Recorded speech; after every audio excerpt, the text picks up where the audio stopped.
All right. Some more percentage stuff. Let's do conversions between percents and decimals now. The fraction conversions, I think, come pretty naturally, right? Because again, this sort of percentage per 100, for the most part, the first thing people think of when they think of percentages is that number over 100, right? That I think comes pretty naturally. But you can also do conversions into decimals, right? Any kind of fraction you could write as a decimal or vice versa. So that kind of also then by extension means any of our percent stuff we could sort of do in decimal form or vice versa, converting the decimal into a percentage. Let's go first, converting a percentage into a decimal. The math here is still going to be the exact same as what we were doing in fractions, right? Which is you're going to do a division by 100. But of course, if you're doing decimal division, right, by a power of 10, rather than set up a long division and go through it, any kind of division by powers of 10 just amounts to a decimal shift. So by 100 is going to be 2 shifts, and we're dividing, so it's going to make the number smaller. So it means we're going to shift our decimal place 2 to the left. This is maybe a little bit more obvious if we have something like, we're starting with a percentage that has a decimal in it, 15.8% in this case, right? So if I want to make that into a decimal, it would amount to dividing by 100, but then that's just, okay, we're just going to shift our place 2 to the left, and we get a 0.158. This kind of, as a decimal, doesn't look particularly percentagey, but that's okay. We've obviously sort of followed the steps that we were supposed to, and this is what we're left with. If I take something like 36% and do the same thing, so this essentially, right, is the same thing as, if you want, you can mark in a 0.0. It's not necessary, right? We know we have the decimal place here after the sort of ones place. So if I shift this twice to the left, I'm going to get 0.36. And in that form in particular, right, if I think of the sort of proper name for this would be 36 hundredths, right, as a decimal, aka, right, 36, right, kind of out of 100. So if this is my tenths and this is my hundredths place, 36 hundredths, 36 out of 100, 36 per 100, 36%, right? It also ties in a little bit if you think of this in terms of money, right? Dollars and cents, literally dollars and cents, right? 100 cents. When we're writing money, right? This would sort of be 36 cents, which would also be 36%. So the decimals have ways that decimals and percentages sort of have ways that it ties into sort of everyday life and the way these things are named, right? Again, cents, century, cent sort of means 100, right? So all this stuff kind of ties together, right, in a way that's nice.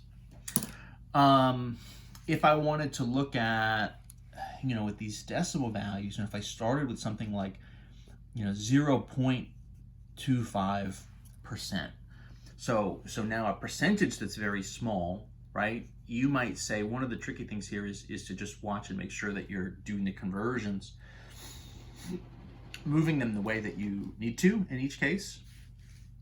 I think if you see a 0.25, your brain is going to tell you 25%, and that's that. But this is 0.25%.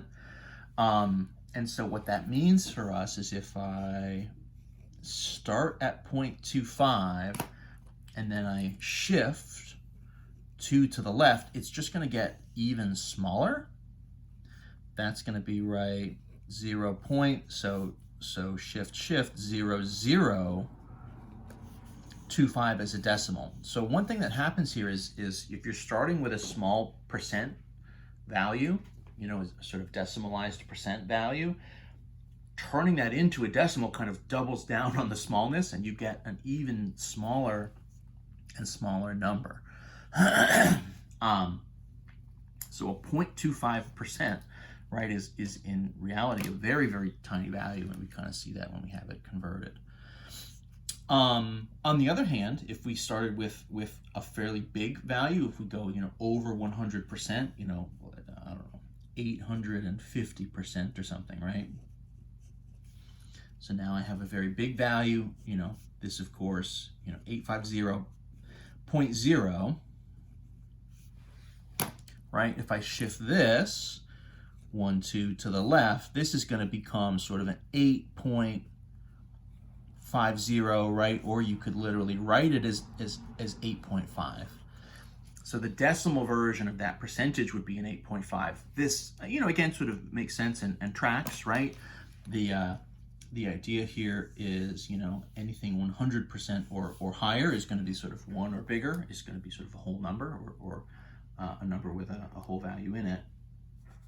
And so whatever that kind of ones place number is going to turn into sort of 100% of that. So an 8.5 and an 800%, right? 850% are going to be the same thing.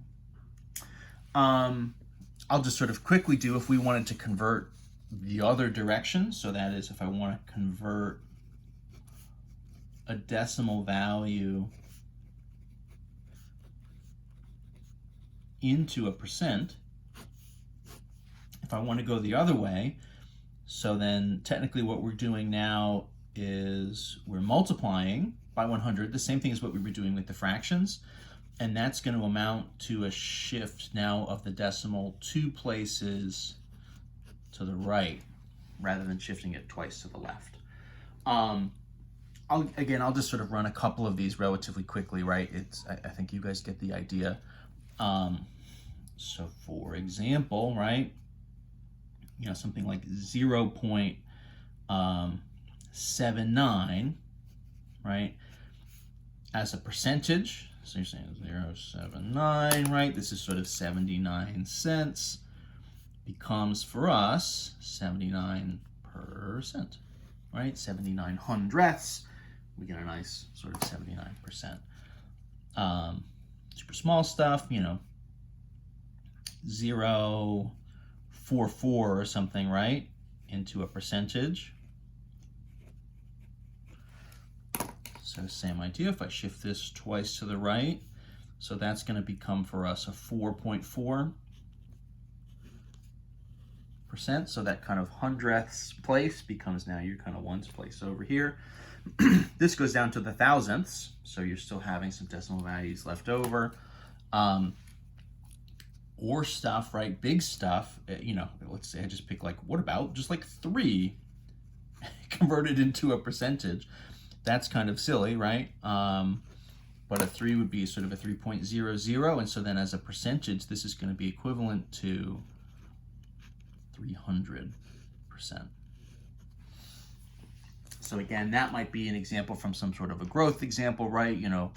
Over the last 10 years, we've, sold 300% more tomatoes or whatever. I don't know, good work, I guess. People like tomatoes. So here we go, sort of nice growth. I'm gonna do one more 7.1 video where we kind of put all this stuff together, so the fractions and the decimal conversions together. So I'll see you in the next video for that.